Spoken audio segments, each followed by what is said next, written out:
Saya buat kecil-kecilan juga dekat rumah. Dekat rumah kita buat macam ada perniagaan lah dekat rumah sendiri kan. Kadang malam tak tentu masa orang datang. Yelah kita customer datang mesti kita layan kan. Tapi kita sendiri jadi macam tak ada rehat. Tengah tidur kita belum bangun pun kadang orang dah datang tau. Saya kurang modal lah. Nak buka kedai mesti kena banyak modal. Memang barang kita laku tapi modal tu tinggi kan. So saya kata saya sahut cabaran kawan-kawan. Buka kedai. Daripada situlah mulanya kedai ni dengan modal RM70. Sedikit-sedikit lama-lama jadi bukit. Itulah peribahasa yang sesuai dengan seorang pemilik kedai keropok lekor yang bermula hanya dengan modal sebanyak RM70 kini memiliki keluang keropok lekor di Keluang Johor sejak tahun 2008. Nur Madia Anas mula berniaga di pasar malam sebelum tahun 2008 lagi, di mana beliau akan menjual keropok lekor goreng yang diimport daripada Mersing, kilang yang dimiliki oleh ahli keluarganya. Katanya pada masa itu beliau tidak memiliki modal yang tinggi untuk membuka sebuah kedai, tetapi dengan hasil dedikasi dan gigih menjual keropok lekor goreng di pasar malam, kini beliau selesa memiliki sebuah kedai dan membekal keropok yang berasal daripada Terengganu. Jadi kadang-kadang stok tu macam terhad. So saya mula. Saya tambah lagi produk saya sebab ada yang bertanya, keropok Terengganu ada tak? Kan? Okay. Saya pun daripada situ, kita kena adakan benda yang customer tanya. Kalau customer masuk, tanya ni tak ada. Tanya ni tak ada kan? Jadi kita rasa macam ralat lah. Kesian kan dia orang. Daripada situlah saya try jual keropok Terengganu. Mula-mula sikit-sikit je tau. Sekarang dah sampai, yelah kalau sekali hantar keropok Terengganu, saya kena ada modal dalam RM20,000. Madia juga berkata, kini mereka turut menjual produk-produk tempatan milik penjual kecil seperti budu, aiskrim, jus dan lain-lain dilakukan oleh suri rumah, golongan B40 serta individu-individu yang baru masuk dalam industri perniagaan.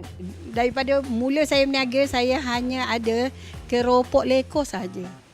Keropok lekor tu sebab saya menggoreng di pasar malam, so saya memang ada keropok saja, tak ada yang lain.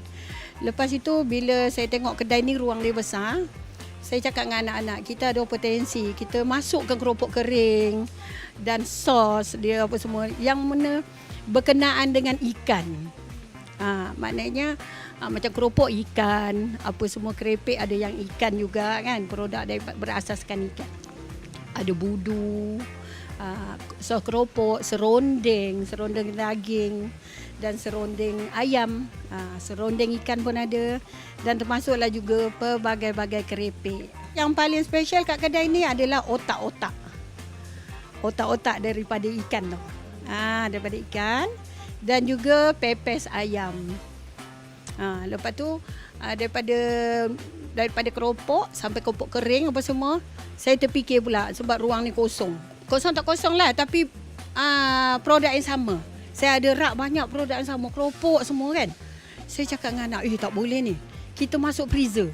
Kita masukkan produk Muslim yang maksudnya bukan kilang lah, homemade. Contoh macam kuih-kuih tu yang saya ada. Ada ketupat palas, ada pulut panggang, ada karipat berbagai-bagai jenis inti.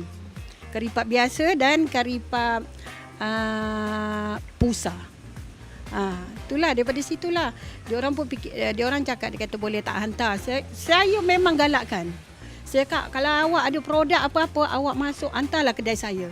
Sebab dia kata kalau saya nak hantar kedai yang besar-besar pun diorang tak ambil, kata dia. Mengalu-alukan. Daripada situlah semua ni datang. Ni bukan daripada kilang besar-besar tau. Banyaknya jiran-jiran saya yang diorang suri rumah, tak ada kerja tapi diorang ada potensi nak buat makanan. Ada kuih koci, lepat ubi, lepat pisang kan. Semua ada. Ada roti canai, roti bom, popiang otak-otak. Banyaklah, banyak.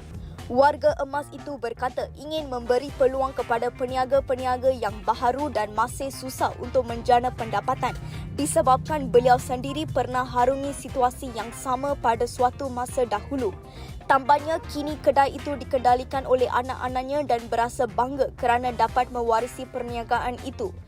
Madya turut menasihati generasi muda yang ingin memulakan satu-satu perniagaan untuk tidak minta untung terdahulu malah menyimpan mula dengan modal yang sedia ada kerana katanya orang zaman sekarang minta untung dahulu.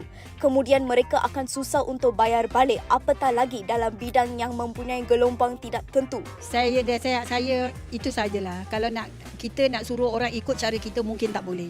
So kita cuma bagi tahu tips kita untuk kita boleh berjaya. Yang pertama sekali, elakkan hutang. Walaupun hutang tu dengan kerajaan, tapi hutang tetap kita bayar, betul tak? Ataupun kalau you dapat modal, pastikan you gunakan modal tu untuk apa yang you nak buat. Okey, sekarang you nak buat apa? Makanan ataupun penghantaran online. So gunakan memang betul-betul modal yang you dapat tu, gunakan betul-betul untuk perniagaan. Ada setengah. Sekarang sebab ada IIM, saya pun terlibat. Saya ada ambil juga IIM kan, banyak juga membantulah. Tapi saya gunakan walaupun saya kata siapa yang tak nak duit, betul tak? Tapi buat masa ni alhamdulillah modal saya dah ada. Walaupun duit tu saya cakap itu peluang daripada kerajaan kan. So saya ambil. Kalau tak nak guna kita simpan. Bila kita tengok kurang modal, kita dah ada spare, betul tak? Saya cuma galakkan beritahu orang yang zaman sekarang lah, siapa yang nak berniaga, gunakan modal tu dengan orang kata berhemah, pandai. Pandai rolling modal. Orang ramai yang singgah ke Kluang Johor dijemput, membeli dan merasa keunikan serta keaslian Kluang Keropok Lekor yang beroperasi setiap hari dari jam 9 pagi sehingga 6.30 petang kecuali hari Jumaat.